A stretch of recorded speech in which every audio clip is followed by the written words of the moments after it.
Welcome to Conversations with Consequences, now on EWTN Radio. I'm your host, Ashley McGuire, and I'm happy to have on the show an old friend of mine, Dr. Sofia Aguirre, and she is currently serving as the president of Catholic International University, but she also has an extensive educational background in the field of economics, and she's served at the Holy See and also for 2 White House administrations as a commissioner and advisor. So she's truly an expert in her field and has recently taken the reins at Catholic International University. So we wanted to have her on not only to discuss this university, but also they have a very big gala coming up with an exciting honoree, the founder of Hallow, the prayer app that so many have downloaded and used daily. So thank you so much for taking the time to be with us, Dr. Aguirre. Thank you, Ashley, to having me here. It's wonderful to have the opportunity to talk to you today. So let's start with the university. It used to be known as Catholic Distance University, and the name recently changed to Catholic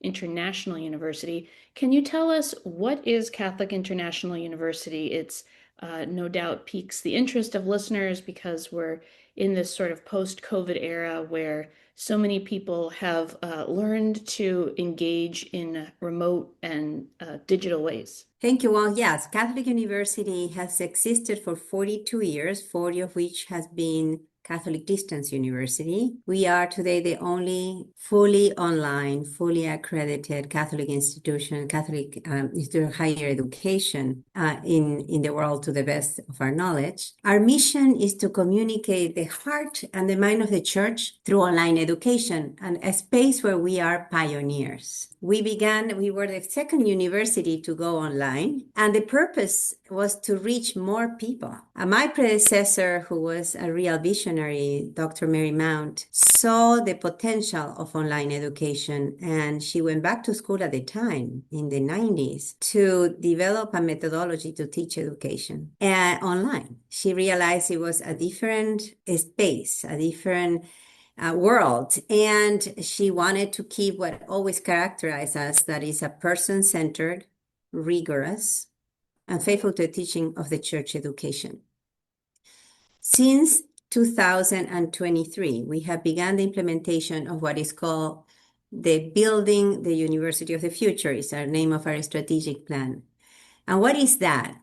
It's a university that offers personal, rigorous education in the context of a global campus. We are not an extension of a university. We are a university that is online without uprooting our students from wherever they are, family, communities. We make education accessible at prices that are very reasonable because we don't have the overhead and the cost of many other universities. We have innovative curricula. And what we seek is to really provide access to quality education to those who are seeking it and don't have that possibility. So in that sense, we do have a very important role in higher education, and in many ways, I would say unique. We are somebody who seek to live that mission of the Church for higher education, which is to being born from the heart of the Church, communicate that. And that for us means being person-centered, bringing the truth to people in all fields and to serve the world in all the different fields of knowledge. Well, that's great. And that's interesting because it's you're developing this strategic plan at a time when interest in higher education is declining, at least in the United States. I recently read that the percentage of high schoolers that are interested in a higher education, a college degree, is down by 28 points. And I think one of the reasons you touched on is because of the cost. So where do your students draw from? Are there countries that are predominant? Where are people logging in from to study? Well, the reason you asked me earlier, the reason for the change in our name, until now, the Catholic Distance University had only focused on the United States, and we were for 40 years only a department of theology, the largest in the country at the time, but the only of theology. In 2023, precisely because There's so many people, as you say, need education, relevant education, impactful education. And with the core, the wonderful message we have of the Catholic richness, all right, intellectual richness, we decided to go to the world. And so we began our expansion. We are going to Latin America this year. And then we will go, we are already in Africa, Asia, England, interesting enough. And we have diversified our offerings. So now we teach not only theology, but we have a Department of Liberal Arts Education. We have an education, we have a Department of Business and Ecclesial Management, and we do have a Department of Integrated Technologies with a master's on AI that will be start this spring. So we are diversifying both thematically and geographically, and our students, therefore, our population has changed. Before, the majority of our students were people working in the church, serving the church in one way or another, catechists, directors of programs, serving in different ways within the Catholic Church. Since then, now we have students of all crosses of life. We also have expanding some of our offerings, undergraduate offerings, and a master's on Catholic social teaching in Spanish. So we also are reaching the growing Catholic Spanish population. And what is wonderful is that in these times where not only people are questioning higher education, as you mentioned, but also the universities are in crisis, right? They have lost in many ways the reason for its existence. We want to be that beacon of life, right? And of light, bringing back really what is our mission from the heart of the church to teach the world in a relevant and impactful way. I would say our diversification of academic offerings in the past 2 years have been guided by that. Where we need to, people need us, education, you can think AI, ecclesial management. So priests really can focus on their mission of sanctification, right? Education, and then also have that impact precisely because they are such crucial aspects of our education, of our life. So that's what we are doing, trying to be impactful and helpful. You mentioned that you've mentioned a few times that your university is person-centric. And so, Yes. I think right now there's a big conversation going on about how tech is dehumanizing phones, screens, that we're kind of losing personal connection. So how do you achieve that person-centric experience when I'm assuming in many cases your students aren't, meeting their fellow students or their professors face to face? Well, this is very interesting because you're right. Our courses are online and asynchronous. That's what provides this incredible flexibility. And yet, people really connect with one another. Our methodology is, again, we are pioneers in this field. We are not post-COVID-19. One more wonderful online course extension of a university. This is what we've been doing for many years and way before COVID-19. And so our methodology is such, and I would say that is our gold mine, right? And is person-centered because we engage our students. The students engage one another, even though they don't do it in real time at the same time. They do connect with one another, discuss. So no, definitely it's person-centered. We really seek our students. You really don't tell them how to think, what to think. We teach them how to think, right? And engage one another. Disagreement is not a problem, right? We can dialogue and learn from one another. I mean, the basic tenets of Catholic liberal education that has been always the best service the church has done in higher education or education in general, I would say, is what we are living day to day. And I would say precisely for that reason, is that our retention rates are Ivy League retention rates. We have even one thing I didn't mention is we offer also continuing education, and an extension of that is our service to the prisoners. We have reached 3.3 million classes taken by prisoners in more than 1,600 prisons in 46 states plus the District of Columbia, and with a completion rate of 87%. Wow. Why? Why, right? And think the hope, discovering the meaning of their suffering or the need to make reparation, the fact that God loves them in spite of everything. And that not only for prisoners, for every single one of our students. We really are changing lives.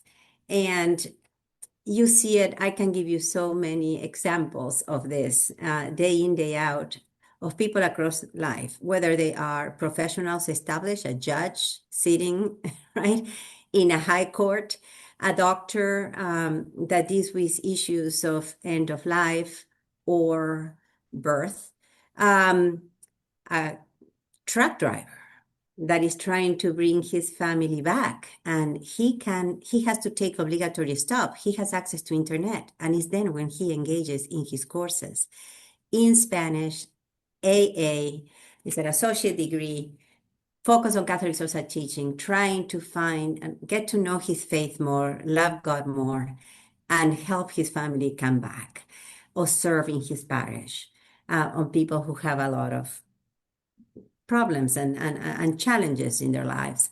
And so the way we engage, right, through technology, through bringing the truth in a person-centered way, because we engage, but we engage not always at the same time, right? But in a period of time.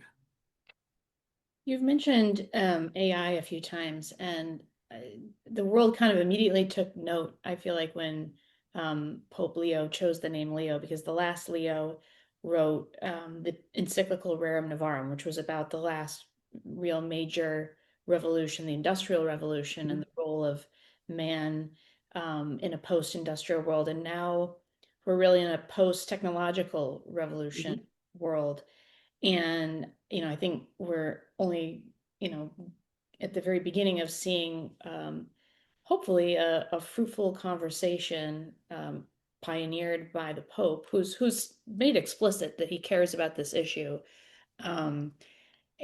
about AI and the role of technology. What do you see, I mean, beyond just what you're doing with the university, sort of the role of the Catholic Church vis-a-vis AI and technology more broadly? Well, this is interesting. Right before joining Catholic University, I took a year to research AI and how the methodology of integral economic development, integral economics can engage AI and help the direction of AI in a way that is human-centered and not reducing humanity. I certainly see, as you say, Pope Leo, his name alone says a lot, right? And we are facing a new revolution that I would say is very important to realize. It's not just one more revolution. AI is omnipresent, is in every aspect of our lives to a degree that not other technology has reached us, engaged us, or direct us.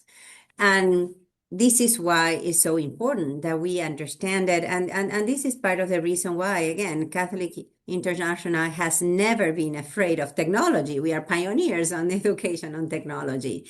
But we need to engage it in a healthy way. And that's why back in 2023, we already set up as one of the priorities, the programs we were going to develop, it was on AI and specifically prudential design of AI.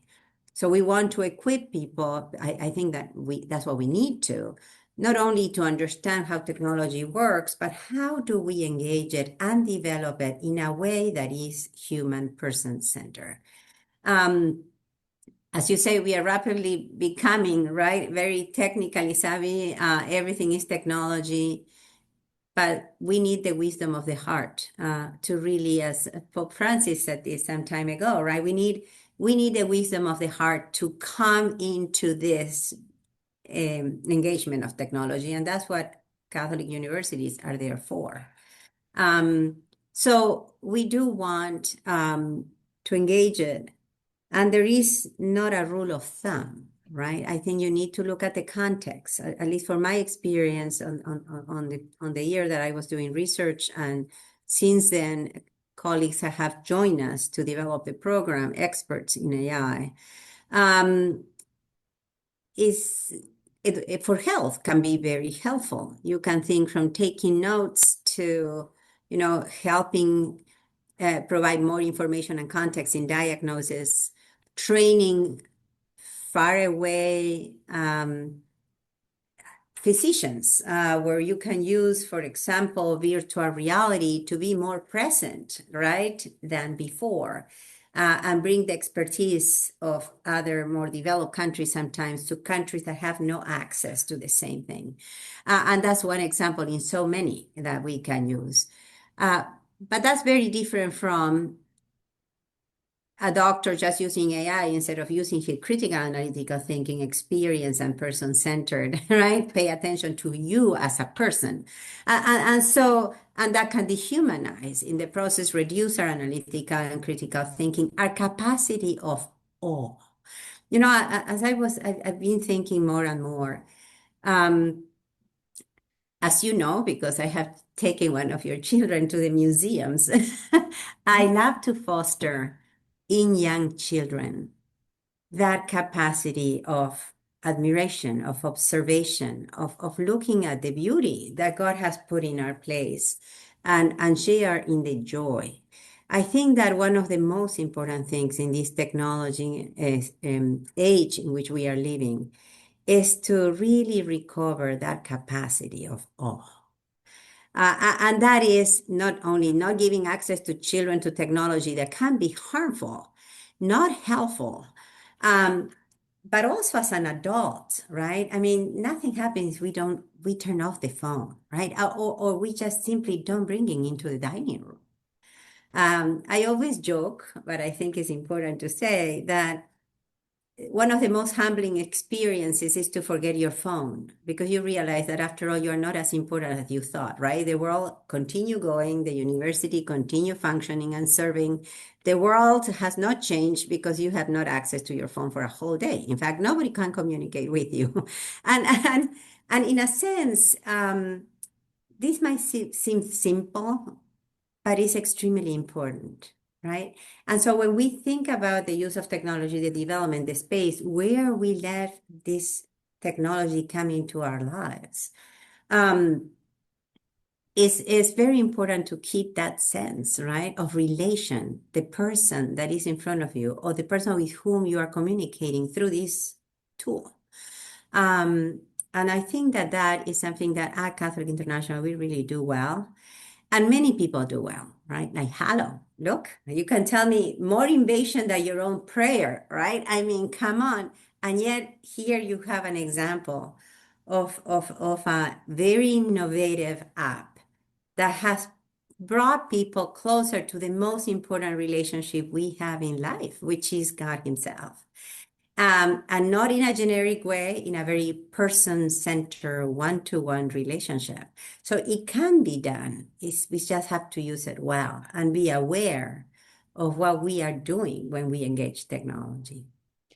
Well, Dr. Aguirre, we are out of time. I wish we had more time to talk about your gala, which I'm very much Oh, looking forward to emceeing. But you're the first thing that came to my mind when you mentioned awe, in terms of, the Catholic Church and the faith um, combined well with technology is the Hallow app, and you're honoring Alex Jones, who founded that app. What a great service he's done. And there really are, trying to be positive, looking around. There are many ways that the church is yes. engaging and reaching into people's lives and using technology to create a person-centered experience, as you say. So We thank you so much for your time. Where can our listeners find out about your university? catholic.iu.edu. Again, catholic.iu.edu, Catholic International University. And you can find there, we can find there our gala as well. And yes, we are thrilled to have the opportunity to honor Halo, with whom we share so much in terms of our mission and goals. So thank you for having us. Thank you so much, And Dr. Aguirre. Thank you. bye-bye. Welcome to Conversations with Consequences, now on EWTN Radio. I'm your host, Ashley McGuire, and we are marking Veterans Day this week with a very special guest. Her name is Michelle McAloon. She is a retired Army officer who has now become a canon lawyer and podcaster, and she's here to mark Veterans Day with us this week, especially to talk about something many of our listeners may not have heard of. I certainly hadn't. It's called the Catholic Women's Military Council. Welcome to the show, Michelle. Well, thank you, Ashley. I appreciate it, and I appreciate the opportunity to be able to come on and talk. Great. So, can you describe what this Women's Council is and what your role is or was with the council? Sure. It's a military council of Catholic women. It's actually a worldwide organization. It's a nonprofit subsidiary of the Archdiocese for Military Services USA. The Archdiocese for Military Services, they serve active duty personnel, soldiers, sailors, Marines. They serve all of those people. They serve veterans, and they serve federal government workers living overseas. So there are 220 of these MCCW kind of installations around the world. And there is, in a lot of these installations, there is something called a CWOC, a Catholic Women of the Chapel. And these are groups of women, military, retiree, spouses, veterans, that get together. And what they do is they work with the chaplain, the priest chaplain, and they do evangelization, they do study, it's a social activity, it's a support network. It's really a great network of women across the world. Sure. So, Amanda Fox, the president of the Catholic Women's Military Council, recently said, our military affiliated women shoulder extraordinary burdens. Women who wear the uniform and women who serve by supporting the uniform. They live out their vocations, hold families together, serve their chapels. They deploy, they become the whole home front. They embody the gospel in motion. I've written a book about this. I think there's a real push to deny that men and women are different. And certainly men and women both valiantly serve in the military. But what are some ways that military service affects women differently than men? In a lot of different ways. I always say, and I'm probably going to get blown up for saying this, but men can do things women that cannot do. Women see things that men cannot see, right? And we're different in our abilities and our talents. And you see that come out in the military. You see that especially in military units. You see where women can see things and help commanders see things that they normally could not see. In civilian and home life, the spouses, I tell you, they are heroic, especially some of the senior spouses that I've met that have had to bear and shoulder the burden of maybe 10 to 15 moves over 30 years, of enrolling new children into new schools, of repeated deployments, and then having a soldier, sailor, Marine, Air Force come back with PTSD or come back with health issues. There are some absolutely heroic women serving both in and out of uniform for the United States. Well, tell us a little bit about your transition from serving in the military to becoming a canon lawyer and podcaster. Well, what I did, I was in the reserves for a lot of years. I was active duty and then I was reserves. I was living overseas following my husband, who was a U.S. Defense attaché. And we were in Croatia. And I always had an itch. I always had an itch that I wanted to answer. What does it really mean to be a human being, right? Comes from the Terminator. If you ever watched the movie, the Terminator series, that's the one question they ask. And that itch, I had to answer that itch. I started doing distance studying for theology. Ended up at Leuven, where my husband was stationed in Belgium, Catholic University of Leuven. Finished my degree there, and then went to Paris again, where my husband was the defense attaché, and I got my degree in canon law. And all of that was to answer the question, what does it mean to be a human being? And that answer that question, you wind up at the door of the Catholic Church, the Roman Catholic Church. I absolutely believe that. And so that's how I became a canon lawyer. And then I was working on a radio station in Alabama, and I started my podcast, Crossword Books, because I really like books. So I interview authors, and it all kind of fits together. Wow, that's really interesting. Archbishop Timothy Broglio just announced that there will be a Mission Ready Forum, and that it will be a council that'll take place in DC. Is this something have ever attended in the past? No, I haven't attended in the past, and I actually look forward to it. It will bring women from probably literally all over the world to talk about, again, evangelization, of study, of theology, of how to best serve the Catholic chaplains, priest chaplains on the post around the world. Well, Michelle McAloon, we thank you so much for your service, especially this week as we commemorate our veterans, and especially for your unique contribution to honoring and ministering to our women in uniform. Where can our listeners find your podcast and find out more about what you do? Well, my website is bookclues.com, and my podcast is Crossword Books, and that's on Spotify and Apple and all of those. Ashley, thank you. Thank you for honoring veterans. I really appreciate that. Thank you so much for joining us today, Michelle. Thanks. God bless.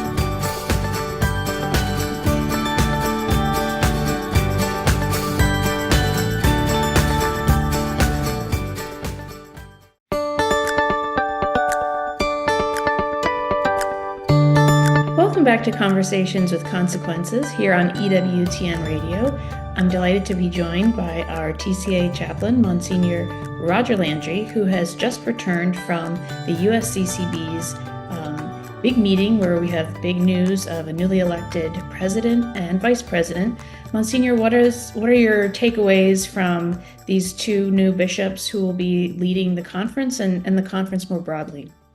There was no surprise, Ashley, that Archbishop Paul Coakley was elected the president of the conference. He has the great support of many of his brother bishops. He's been elected to the offices there, and he'll do a very good job. He's a good leader. Everybody says he knows how to run an efficient meeting, where a lot of the bishops whose big cross each day is to sit through many meetings like to have a meeting that's efficiently done, that doesn't waste any extra time than would be necessary.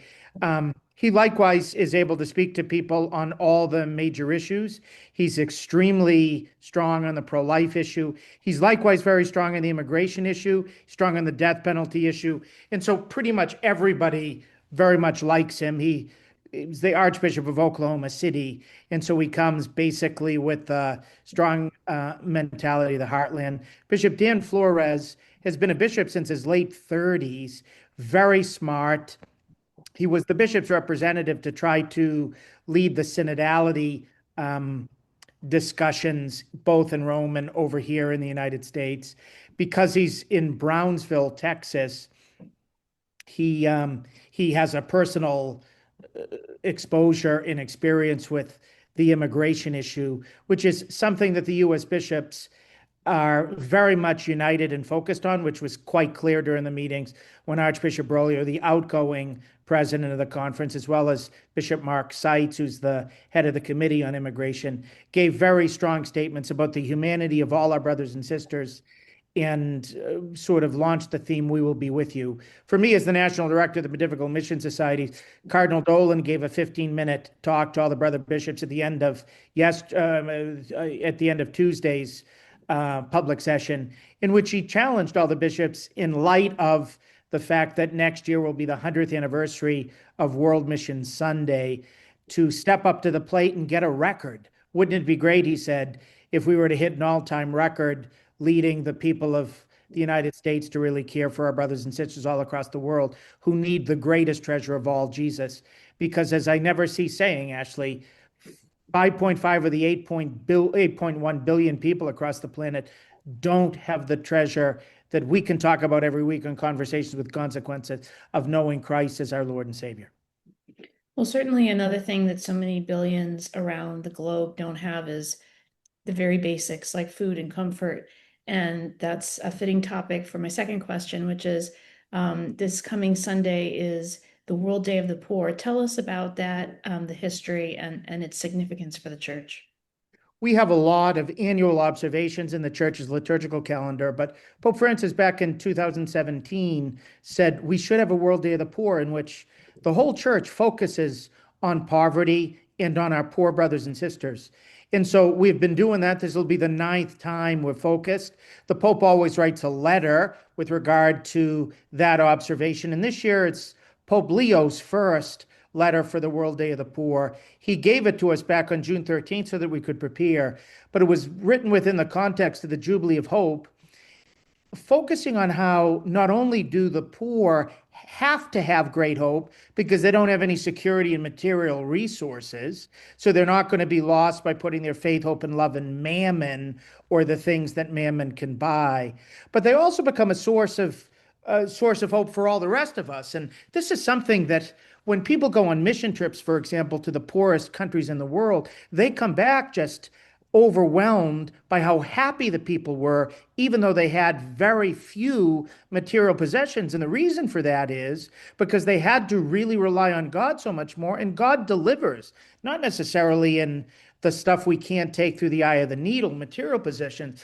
but he does actually give himself, who is the greatest gift. And so Pope Leo's encouraging the entire church as we reach out to pray for and care for the poor, first, to learn from the poor how to be people of hope, and then likewise to grasp the point that Mother Teresa always used to say, that the worst poverty is spiritual poverty when we don't know God. And so we need to look at our own situation and say, are we able to be richer, and are we able to share the greatest wealth of all, that is the treasure, the pearl of great price, with those who don't yet know Jesus? Well, we thank you for this reminder of our call this Sunday and really every day to be close to the poor, and to do that in a special way this Sunday. So thank you, Monsignor, for your time, and we'll look forward to chatting with you next week. You're welcome, Ashley. God bless. Every morning, the Catholic Association reviews all of the latest news and sends our subscribers a carefully curated collection of the most important news of the day. Items are specifically selected for a smart Catholic audience like you. Don't let the world take you by surprise. Subscribe to our daily media roundup at thecatholicassociation.org. Welcome to Conversations with Consequences on EWTN Radio. I'm your hostess, Ashley McGuire, and I'm very happy to have on the show Christopher Byrne. He is doing so much in the Catholic social landscape here in our nation's capital as the founder and president of DC Social Collective, which he launched in May of 2021 in response to a growing need for, I think, something everybody experienced, which was a need for authentic connections with other people during the COVID pandemic. With a background in marketing, communications, and event production, Christopher has grown DSC into one of the region's most dynamic communities for young adults, hosting premier events across DC, Maryland, and Virginia. Christopher, thanks so much for coming on the show and talking with me today. Thank you so much for having me, Ashley. I'm happy to be here and talk with you about all these exciting things that we've done for our community here in DC. So I've seen the DC Social Collective described as the largest and most consistent young adult social group. So tell us the story of how you started this. Was it an idea that came into your mind? Was it just something organic that grew into this? Tell us the story of how DC Social Collective came to be. Absolutely. So let's jump back into 2020. So lockdown is in full effect. I think I was feeling pretty isolated after college when I graduated George Mason in 2019. And especially in 2020 when lockdown happened, I reconnected with my faith. I formed a Catholic men's group of about 20 guys. We would meet every Thursday at a pub in Fairfax and really personally support each other and grow in fellowship with each other. The idea of DC Social Collective kind of started when I was in my men's group. I wanted to start a fraternity with the men's group and then grow it into a larger nationwide community. And the guys didn't really want to do that. They wanted to keep it small, and I basically took it upon myself to jumpstart what we know as DC Social Collective right now, where we started doing picnic events in Old Town Alexandria on the waterfront, inviting hundreds of young parishioners in the area from multiple churches. Those picnics blew up in like a matter of months in the summer of 2021, and then I grew it into a brand, developed a website, and really marketed it to as many Catholic young adults as I could. So that's really where the idea came from. It was kind of a post-COVID isolation a lot of us were feeling, and I wanted to give young adults a new way to reconnect after COVID, and then it just grew from there. Well, it's interesting because I recently saw an article about how young people are moving away from dating apps. And I've been fascinated to see how many people are on dating apps. Young people, people you would think would have no problem getting a date, meeting someone.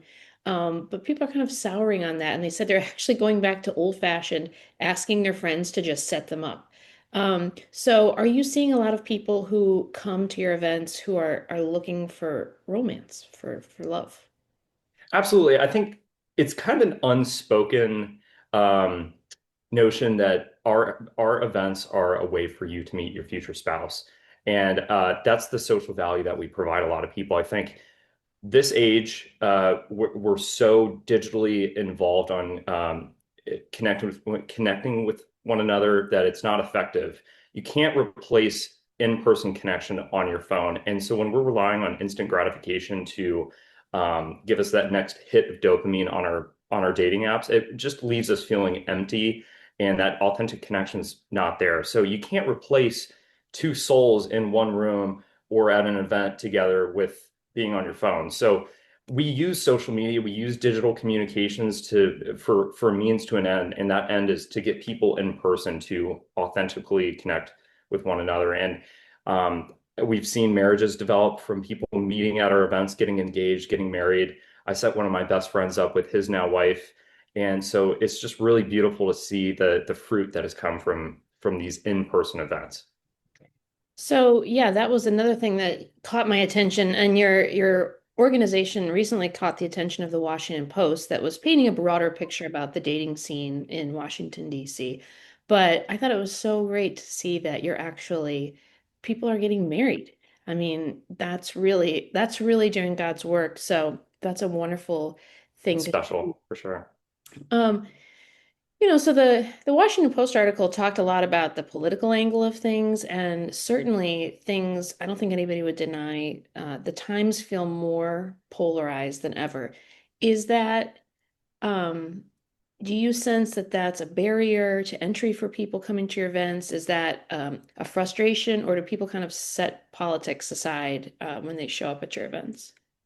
Well, it's interesting because when we originally started DC Social Collective, I mean, we're pulling in religious, conservative audiences into these events. And since then, since it's grown from 2021 to now 25, I mean, we got everybody from across the spectrum as far as politics go, and we welcome everybody. And that's why we stay true to our meaning as a Catholic-based organization from the beginning, as being a universal invite to everybody's welcome. And I think when you come to these events, there isn't this sense of polarization. There's a strong sense of unity and connection. And these young professionals that are in the area, whether they moved out of state and recently just arrived in DC or Virginia or Maryland, they can feel at home and find connections that are like-minded, value-oriented young professionals that they can get along with. And so we've never had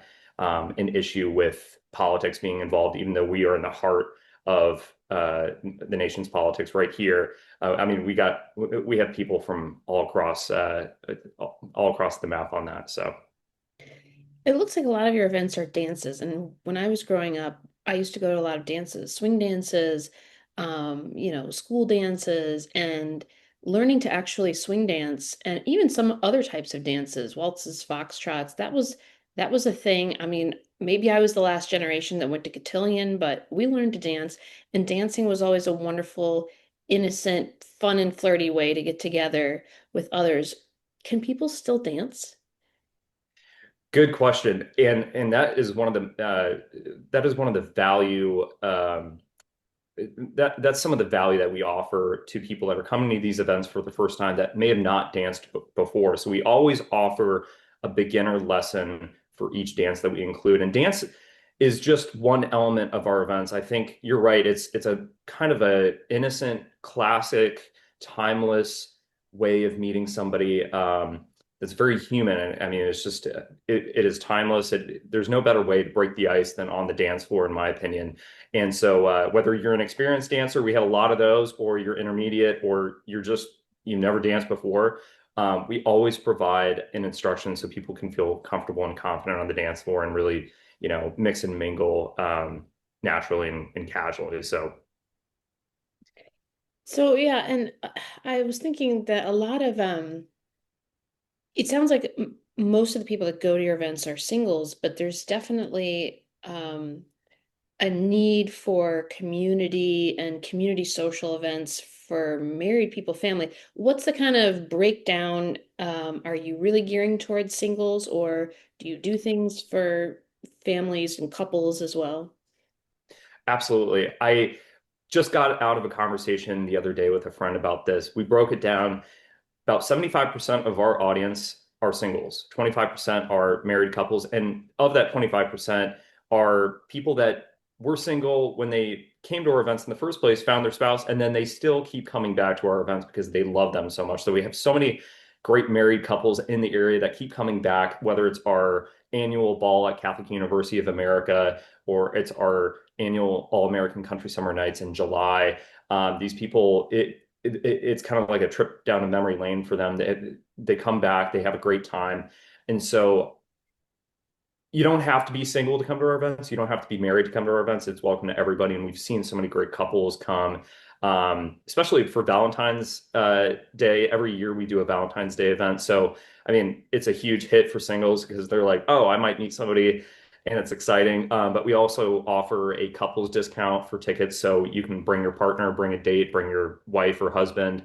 So we've really seen both segments of our audience come together in a beautiful way.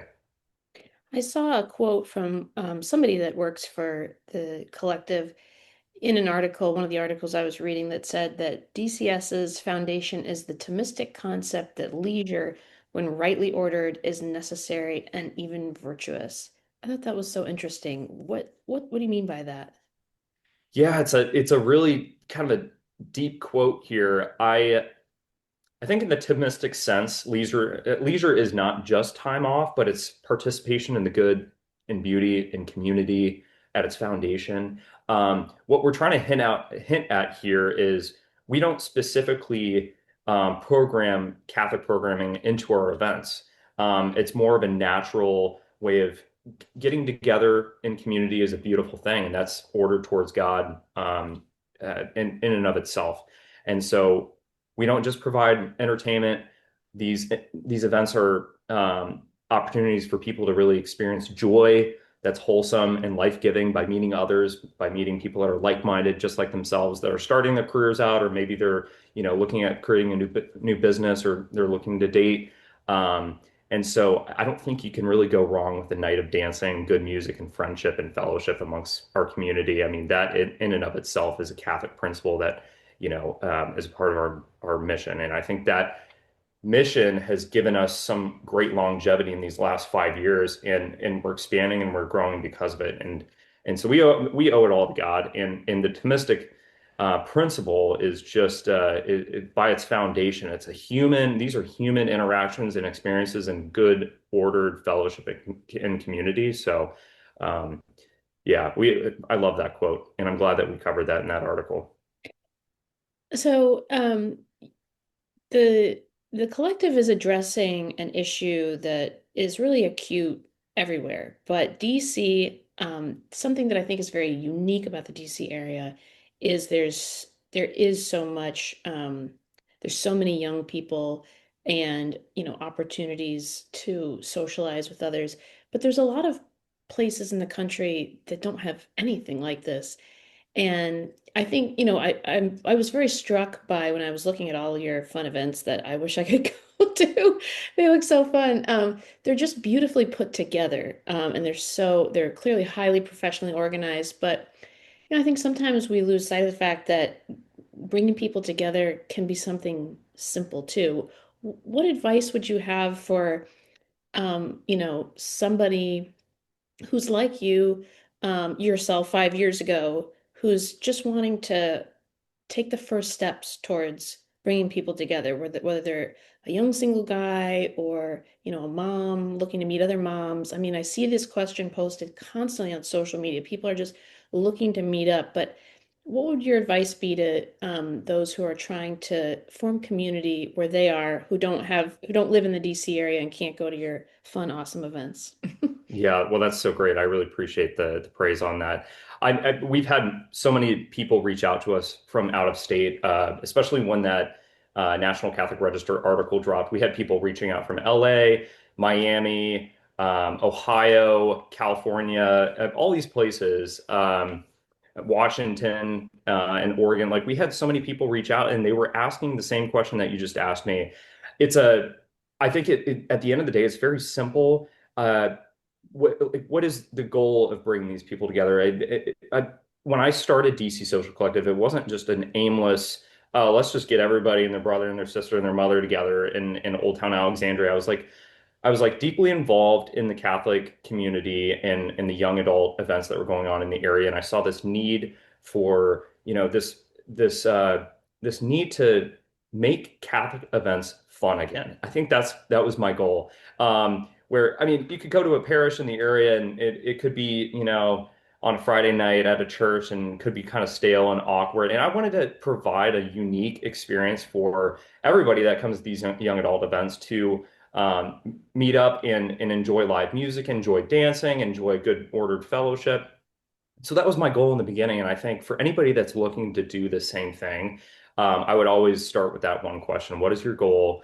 And um, pick a way of getting an audience that you want to get together. For me, it was, I'm in my 20s at the time. I was 24, and I want to mix and mingle with people of my age and that share the same faith, that share similar values. And so I really geared all my marketing strategies and Facebook and messaging to those audience members that I had in mind. And so I started small with my men's group, with local women's Bible studies, with young adults in different parishes around the DMV, and I just built my way up from there. Because at least it's kind of like you mentioned earlier, when setting your friend up with somebody is one of the best ways that you can really achieve success in dating. Because I think there's a standard that your friend has already met by being introduced to your other friend because they know each other, or like you know them. And so for our events, I would say it's somewhat similar. There's a standard that we've already measured with our audience, where you can really be confident that you're going to meet some really great quality, like-minded young professionals that share similar values. So for anybody looking out there to do the same thing, it doesn't happen overnight, but if you do the right steps and ask yourself the right question and what your goal is, you can start building community of any different interest, whether it's, career interest, or you're looking at, single moms nights on Wednesdays or whatever it is. And you can trust in God to help you grow that, as long as it's uh, ordered correctly. So That's really great. Well, we're almost out of time, but I'm dying to know if you have a favorite event, and then maybe can you give us a little forecast? We're heading into the holidays, and it's kind of peak social time. So what are some absolutely. things coming down the pike, and what's, if you have a favorite, what's yours? Yeah, absolutely. Well, we have a couple great, exciting events coming up this weekend. We have our Grape Gatsby at Old Farm Winery in Virginia, and so that's a very very special, upscale, Roaring Twenties themed winery soiree. So very excited for that. And then we always do an annual Christmas ball. This year, we're doing our second annual Christmas ball at Hotel Heron in Old Town Alexandria. Beautiful location. A lot of our audience members are in Old Town, so it's a great, great convenient spot, and it's very upscale. So very excited for that. As far as my favorite event goes, I just am in love with our All-American Country Summer Nights parties every single summer. We started it as soon as in 2021, we started our All-American Country Summer Nights series. And it's just an amazing all-American experience. It's something that everybody can enjoy. We always do a mixture of country line dancing, swing, and two-step, and we usually hire a band or a DJ for that. So it's just a very wholesome all-American experience. So I look forward to that each year, and I'm looking forward to the events coming up in January. We're looking at doing another winery Latin night, so people can expect that in the wintertime. I think mixing salsa and mulled wine in a winery in the wintertime would be an amazing idea. So that's something in the pipe as well. This was very fun. Great talking with you, Christopher. Where can people find out more about how they can get connected and attend some of your events? Absolutely. Well, we do have a website, dcsocialcollective.com. That's dcsocialcollective.com. We also have a great Instagram presence, so you can find us on Instagram at DC Social Collective. We also have a Facebook and a Facebook group that you can join. So all of these areas, you can sign up for our newsletter on our website and stay up to date with all the latest event invites. And we really welcome everybody, and we encourage people to bring their friend or their roommate or their date, whoever it is. We can't wait to see you at the next event. So thank you so much for having me, Ashley. Yes, thank you so much. This is something I wish existed when I was in my 20s, or even for those of you who are in your 30s or older. Sounds like a wonderful thing. So make sure to check it out and to attend one of his fun parties. And thank you, Christopher, for joining the show today. Thank you so much, Ashley. We'd like to take a moment to thank all of our loyal listeners who tune in each week to Conversations with Consequences. As you all know, the Catholic Association is everywhere. We were on TV to cover the conclave and the election of the new Pope. We're in print, we're online, and we're on social media. We've just launched a new Substack to expand our media presence and offer more great content from a Catholic perspective. We're on X, and now we're on Substack for Catholic Conversations with TCA, where we're featuring exciting new interviews, commentaries, videos, and more, featuring our 4 fellows, Ashley McGuire, Mary Fiorito, Lee Sneed, and Betsy Fentress. And we'll be having guest columnists each week as well. Just recently, Ashley shared some little-known facts about soon-to-be Saint Carlo Acutis. Lee Sneed writes about her forthcoming book on infertility, titled Infertile but Fruitful, and explains why she decided to write the book. So many people had responded to her columns and podcasts on her journey toward becoming an adoptive mother that she felt called to write a full-length book about it. In Lessons from the Turnaway Study, Mary Fiorito writes about mothers who wanted to abort their children initially, but were turned away for various reasons and had a very different take on their initial decision as years passed. And Betsy Fentress writes on hospitality and the will to live about a friend's father and a family friend with no relatives who were brought back to life by food, attention, and love. We hope you'll subscribe to our Substack. It's free. You'll find it at catholicassociation.substack.com. And we'd love for you to join us in our continuing Catholic conversations.